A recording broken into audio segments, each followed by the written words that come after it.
J'ai eu la chance de voir Le Royaume des Abysses en avant-première il y a de cela quelques jours et le film sort mercredi prochain, c'est-à-dire le mercredi, on sera le combien? C'est peut-être que je sortirai la vidéo sur YouTube ce jour-là, ce sera mercredi 21 février. Et c'est un film d'animation chinois et j'ai trouvé ça proprement hallucinant. Mais vraiment, je pense qu'on est sur un film. J'avais jamais vu ça en fait en termes d'animation.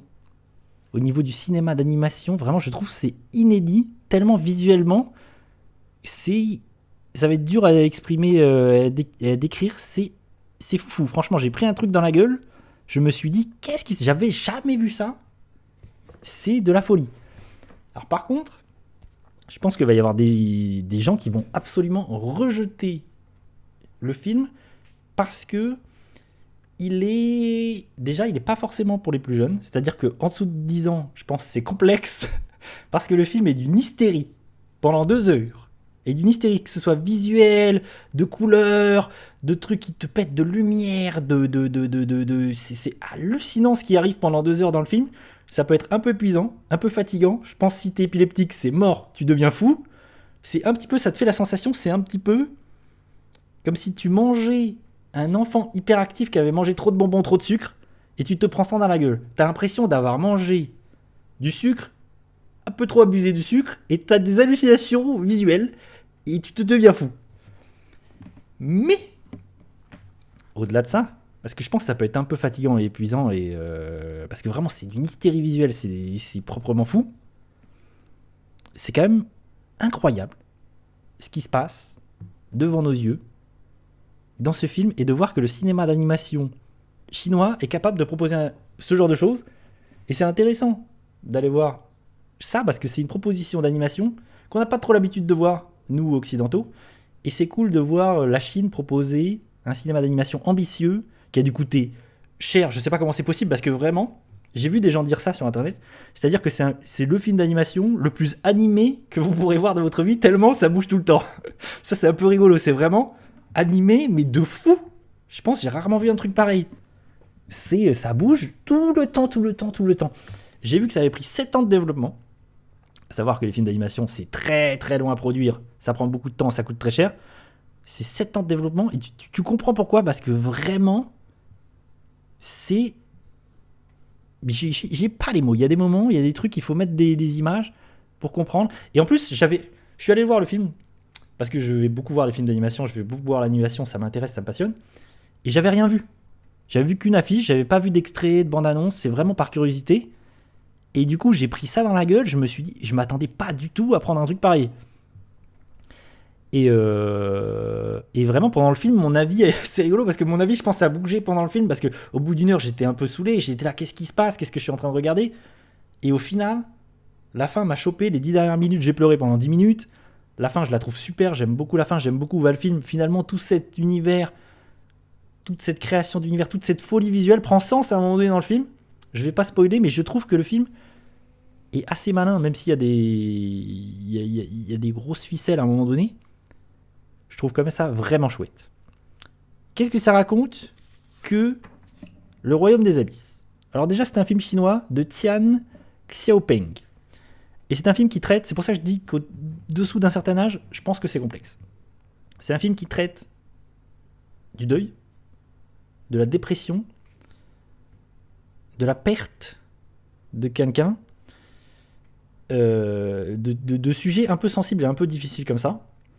Et on va suivre, et ça fait beaucoup de liens d'ailleurs avec le. Ça m'a fait beaucoup penser à Miyazaki. D'ailleurs, au dernier film de Miyazaki, Le garçon et le héron, qui traitait de ça. C'est-à-dire, c'était un jeune homme qui avait perdu sa mère, et c'était un film sur le deuil, sur la mort, sur comment appréhender la mort, et comment vivre avec ça, et comment survivre en fait à ça, à la perte de quelqu'un. Et là, c'est la même chose en fait. Il y a beaucoup de similarités, et il y a beaucoup de similarités tout le temps. D'ailleurs, dans le film, avec le cinéma de Miyazaki, parce qu'on va voir beaucoup de Chihiro. Vraiment, c'est Chihiro, X le château ambulant, X le monde de Nemo, parce qu'il y a beaucoup de. On est beaucoup sous l'eau. X le voyage de Pi. Non, comment s'appelle ce film? Le film de Ang Lee, le voyage de Pi. Non, c'est pas le voyage de Pi. Je sais plus. Mais en tout cas, il y a Pi dans le titre. En tout cas, cet enfant qui reste bloqué sur un tout petit bateau avec un tigre. Life of Pi. C'est ça, Life of Pi. Qui est un film assez génial d'ailleurs. Et en fait, on suit cet enfant qui est abandonné par sa mère. On sait pas trop si cette mère l'a abandonné, est partie, elle est morte, c'est pas très clair. Et elle vit avec son père. Et son père, c'est... Ouais, l'Odyssée... Voilà, c'est ça. Life of Pi, c'est l'Odyssée de Pi en français. C'est ça, t'as raison. L'Odyssée de Pi.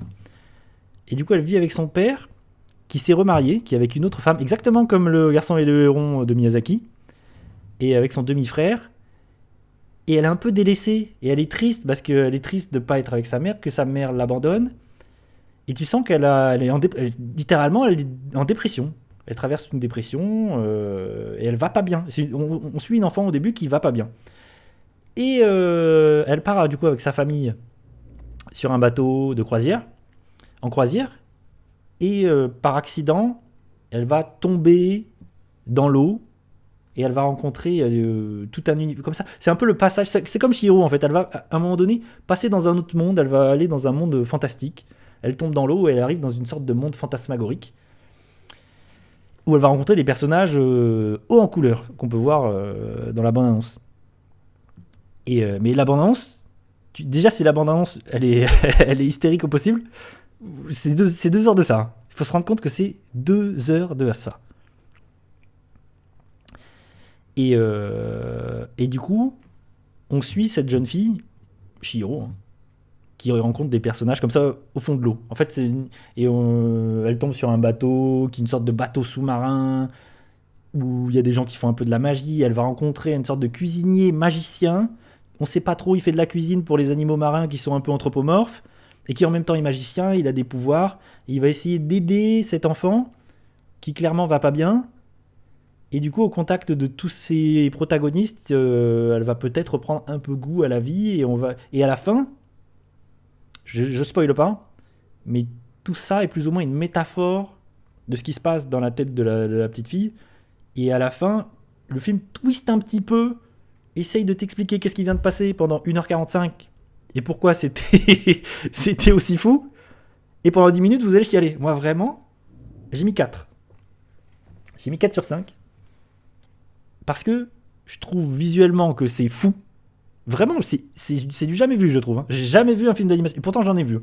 J'ai jamais vu un film d'animation comme ça. Et le film m'a chopé à la fin, les 10 dernières minutes. Vraiment, j'ai chialé pendant 10 minutes. La fin, ça m'a scotché. J'étais halluciné sur ce qui... Et en plus, du coup, c'est ce genre de film où, au regard de la fin, de ce qui vient de se passer à la fin, en fait, tu revois le film complètement différemment. Du coup, le film, tu le prends différemment une fois. D'ailleurs, je pense que je vais y retourner, parce que j'ai envie de me reprendre ça dans la tête. Mais je le redis, ça va faire des déçus. Je pense que le film va vraiment... Il y a des gens qui vont rejeter ça en bloc, parce que c'est une hystérie visuelle de tous les instants, et qu'à un moment donné, c'est un peu épuisant. C'est un peu fatigant. Il faut être prêt à se prendre ça dans la gueule. Perso, j'ai trouvé ça hallucinant, parce que vraiment... T'as l'impression parfois que c'est de la... Je pense qu'il Will, ouais, si t'aimes pas... Si la bande-annonce te plaît pas de base, ça va être 2 heures de ça. Moi, il y a des trucs qui m'ont beaucoup plu. Il y a des moments, t'as l'impression que c'est de la peinture qui coule à l'écran. Parce que vraiment, le film, c'est en 3D. Mais il y a des moments, le film essaie de créer de la peinture. T'as l'impression que t'es sous l'eau et c'est parce que c'est des couleurs criardes tout le temps. Ça pète à la gueule. C'est animé de ouf. Tout est... C'est indescriptible tellement c'est fou. Ouais, je pense qu'il y a des gens qui vont adorer et d'autres qui vont littéralement détester et qui vont rejeter la proposition parce que c'est quand même... Mais après, c'est aussi... C'est une autre culture et qu'on est sur un film chinois. Et ça, j'en parle souvent. C'est la même chose quand on voit des films bollywoodiens, des films indiens aujourd'hui. On n'a pas forcément les codes et on se prend ça dans la gueule et on n'est pas forcément prêt à se prendre 3 heures de films où ça danse, ça chante et il se passe des dingueries. Là, c'est la même chose. Je pense que on n'est pas trop prêt pour ce genre de choses, donc il peut y avoir un rejet du film. Et moi, j'ai très très envie de le revoir. Vraiment, j'ai hyper envie de le revoir. Et tout est beau. Hein. Vraiment, c'est beau. En fait, c'est animé chaque seconde. Et je trouve que tout est beau chaque seconde. Des fois, c'est... Oui, je l'ai vu en VO. J'ai vu le film en VO. Donc je saurais pas dire pour la VF. Peut-être que j'irai le revoir en VF. Je sais qu'il y a une version 3D aussi. Je pense qu'en 3D, ça doit être encore plus terrible pour les yeux. Mais j'ai vu en VO, donc je peux pas dire pour ce qui est de la VF. Il doit exister une VF, ça c'est sûr. Je pense que le film va sortir en VF. Et qu'est-ce que j'allais dire? C'est qu'en fait, il y a un truc aussi étonnant, c'est qu'il y a des moments où c'est hyper photoréaliste. Vraiment. Au début du film, par exemple, c'est très très photo. Les lumières sont d'un photoréalisme. C'est hallucinant. T'as l'impression presque que c'est la vraie vie limite. Et en fait, le film, il va d'un côté à l'autre. C'est-à-dire qu'il est très photoréaliste à certains moments. Puis paf, il va dans des trucs où c'est des couleurs. T'as l'impression que c'est de la peinture à l'écran qui coule. T'as des effets visuels. T'as des animations. C'est de la folie. Ce personnage du cuistot magicien, il est animé dans le film. Je le trouve extraordinaire. La façon dont il est animé, dont il bouge, dont il est tout le temps en mouvement. C'est de la folie. Moi, ça m'a... Vraiment, je suis resté bouche bée. Et c'était pas gagné-gagné parce que je pense... Au début, j'étais très frappé par le visuel. Et au bout d'une heure, j'étais peut-être un peu fatigué. Je me suis dit, waouh, si c'est ça pendant 2 heures, je vais souffrir, c'est compliqué. Et au final, le film m'a attrapé. Et je pense qu'il faut avoir une certaine sensibilité aussi pour le visuel. Et il faut être prêt à une proposition un peu différente. Si vous vous attachez plus à un scénario, au personnage et tout, je pense que vous allez peut-être passer un peu à côté du truc. Mais j'étais très surpris qu'en fait, le film parle de sujets sérieux et profonds. Et qu'au final, le film se retourne et te retourne en tant que spectateur aussi vraiment comme une crêpe. C'est pour ça que j'ai mis 4, parce que au bout d'une heure, je mettais pas 4 du tout. Mais les 10 dernières minutes du film me font dire que vraiment j'ai trouvé ça génial. J'ai trouvé ça complètement fou. Mais j'ai vraiment besoin de le revoir, j'ai très envie de le revoir. Et on était pas mal dans la salle, parce que c'était une avant-première. Et les gens, franchement, je pense qu'il a chopé pas mal de gens, parce que j'entendais les gens renifler, j'entendais les gens pleurer à la fin. Moi-même, j'étais au bout de ma vie.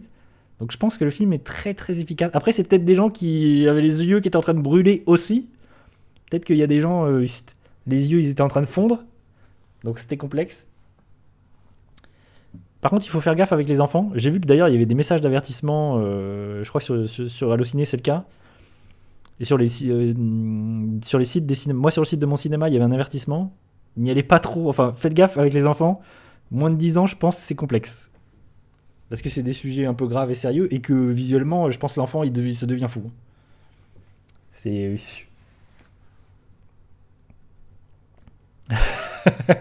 Donc oui, je pense que tu peux devenir aveugle. Si t'es épileptique, c'est fini. Faites très attention. Et c'est pas forcément pour tout le monde. C'est une certitude. En tout cas, c'est un film qui arrive avec une réputation assez extraordinaire. Mais je pense que ça passe ou ça casse, vraiment.